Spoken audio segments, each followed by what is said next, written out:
So, boys, I stay tuned. There's a gewaldige podcast. Rabbi Steve Geller does a gewaldige Zach, and that'll be coming out this week. Torah Giants on Chumash. Shalom Uvrach, and welcome to the weekly piece on the Parsha from Torah Giants on Chumash, written by Rabbi Rabbi Goodman, the Rabbi Emeritus of Youngstown Rockaway. Sit back and enjoy.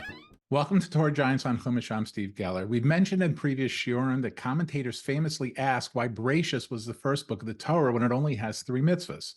The famous answer Rabbi Goodman has quoted is, every word and deed of the Avos teaches how to live a life as a Torah Jew. Keeping the mitzvahs is important, but we're not robots. We are humans who have to have care and compassion for others. Navigating the world with the proper respect for ourselves and others is just as crucial as learning the halachas.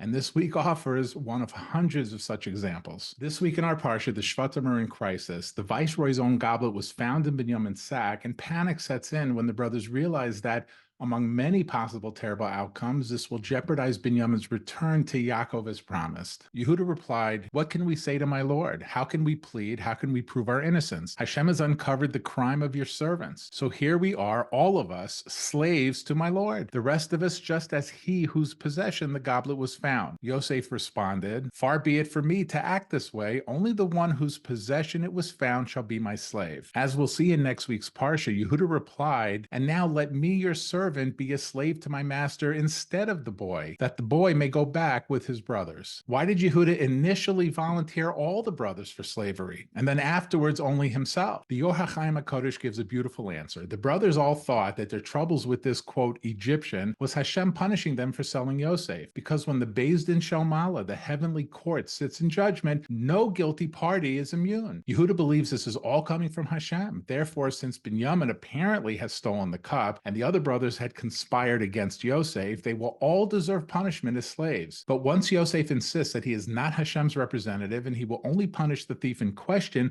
Yehudah realizes he can plead before this human judge to take Binyamin's place. Because as we'll see in next week's parsha, Yehudah responds that it will happen that when Yaakov sees that Binyamin is not with us, he'll die. Rabbi Goodman relates that an impoverished old man once complained to Rabbi Menachem Mendel of Kutsk that his children neglected him. The Kutzker Rebbe replied that this was an ancient fact of life, for in pleading for Binyamin's freedom, Yehudah depicted Yaakov as dying of grief. But why did he not dwell on the resulting anguish of Binyamin's 10 sons? Obviously, it's because a father grieves far more over a child than a child does over a father.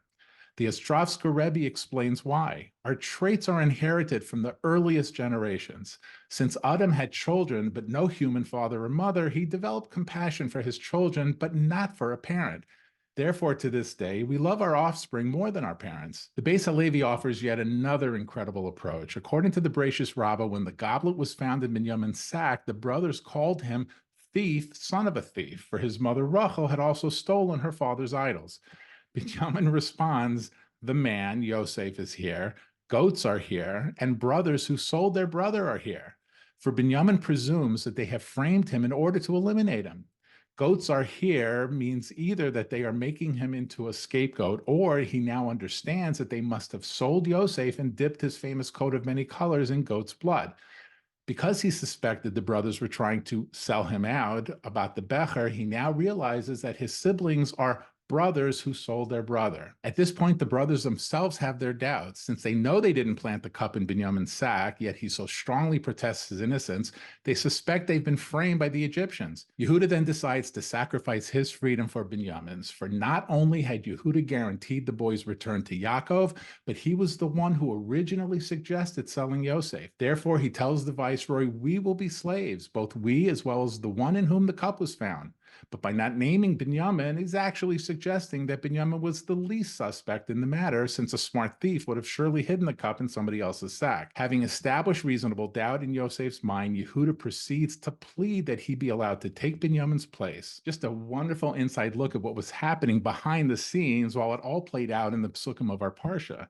This is a secret ingredient to all of Rabbi Goodman's pieces and his monumental work, and exactly why you should like this video, subscribe to our YouTube channel, but most importantly, hit that share button to copy the link to this video, allowing you to simply and instantly paste that link into your emails, texts, WhatsApp, or social media of choice. You know they'll all appreciate you for sharing this beautiful Torah with them, and it's the easiest mitzvah of Talmud Torah, benefiting all of us. Best of all, it helps realize the potential of Rabbi Goodman's life's work, Torah Giants on Chumash.